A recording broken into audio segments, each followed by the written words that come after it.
don't like to make it sound like Ted Turner. 50% of the legendary Ted and Andy Wishbone Ash guitar partnership, and 50% of the guitar on the first 4 studio and the live Wishbone album.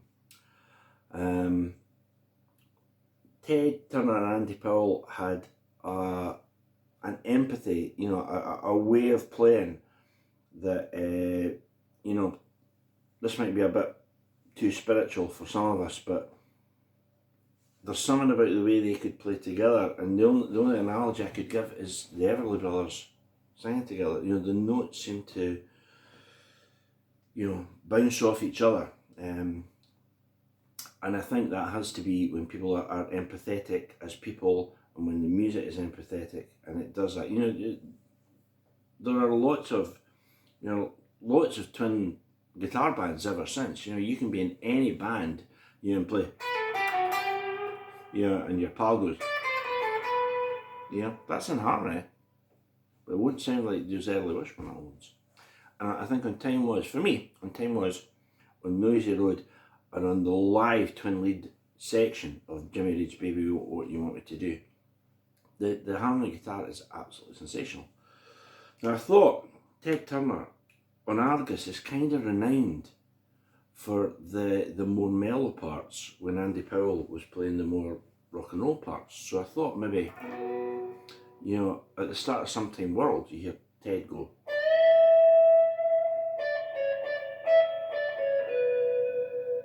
play that, you know. And when that came out, I think I was about 15, and a friend of mine who wasn't much older said to me, you know, that guy's come from the blues, that guy's got a background in the blues.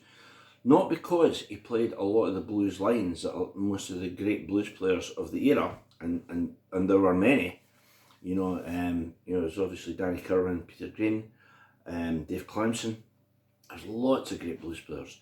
Not so much because of that, but his sense of space and his timing. So when, you know, the opening B minor chord comes in, you know, you hear Ted play this one E note,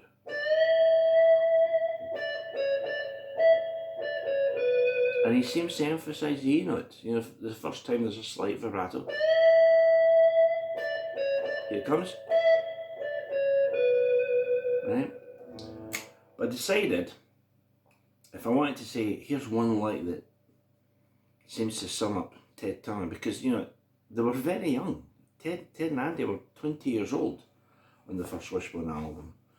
But, you know, they were both absolutely badass, you know, fantastic guitar players. You know, and millions of bands have had a go at playing Jailbreak, because I think your teenage self here. And you thought, well, I could play that, I could just about play that. And the middle section is a A, E. It resolves in a B, A, D. And then there's the dueling guitar bit that goes,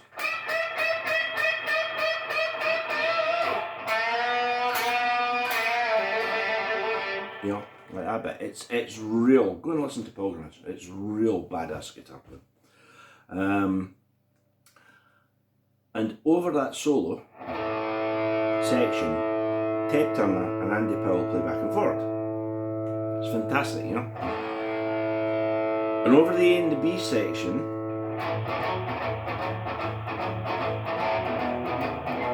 this is duration.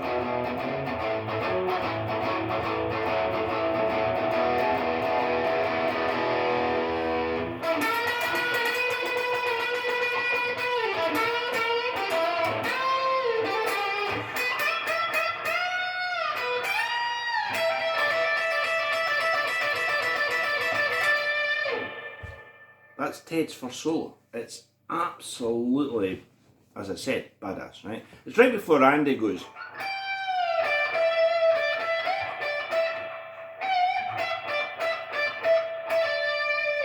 you know, actually what he plays is,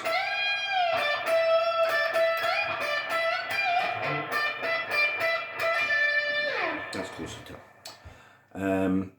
So Ted's solo. One lick to make you sound like Ted Turner, right? Quite a long lick, I grant you. The band's playing A&E. Jailbait, by the way, it's the song that ends with. It's the one that ends with Andy playing that, right? Go and learn both solos. They're fantastic, right? And they're really distinctive and really original and really groundbreaking, right?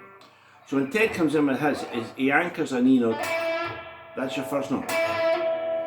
And then there's a, 1 to 3, 1 to 3, 1 to 3. So he's going.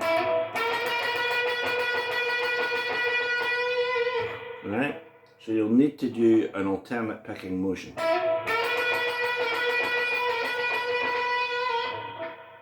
Right? Then. So 5 note scale. Then push the A. Push the A note. 2 full tones. So we get.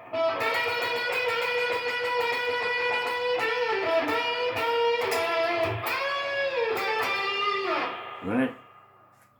Guys didn't really play these 4-fret bends in those days as much as 20 years later.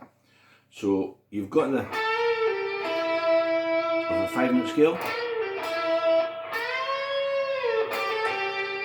and then that pull off, right? He's going to play a 4-fret bend over 3 strings. That's the way to think about it, right? He then goes. And as soon as it hits that B note, it goes straight into the high E string. So he plays.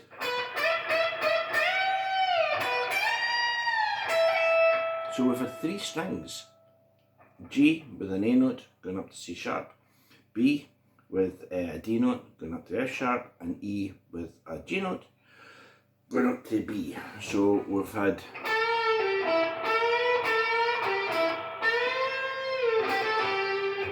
anchor the B.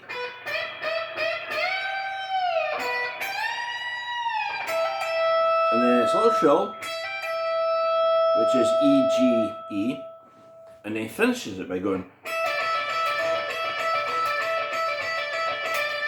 and it ends with a little snap, right? Now when you play that line, it's a 2 notes, a tone apart, a tonic and a flat 7th. You'll sometimes hear like Billy Gibbons go.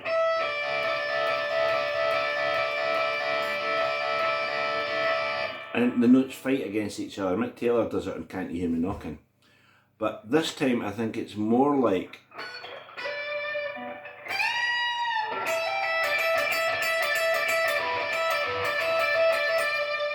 the notes are separated.